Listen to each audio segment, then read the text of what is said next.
Hello and welcome to pH Biology. Today's explainer is the food chain, a sequence showing how energy passes from one organism to the next through eating. By the end of this video, you'll know the trophic levels, why arrows point a specific way, and why food chains are rarely longer than 4 or 5 steps.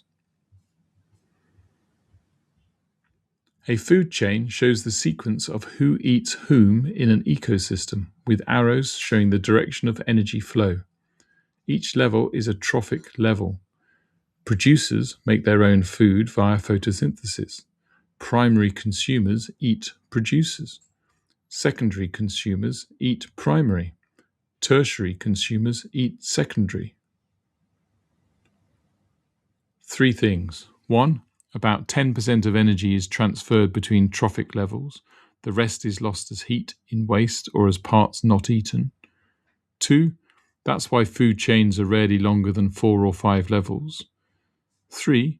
Arrows show the energy flow into the next organism, not what eats what. Common slip. Arrows go into the consumer, showing the energy flowing into them. Don't draw them the other way. And remember, producers are almost always green plants or algae. They're the start of every food chain on Earth. Quick example. Grass, arrow, rabbit, arrow, fox, arrow, eagle. Grass is the producer, rabbit is the primary consumer, a herbivore. Fox is the secondary consumer, a carnivore.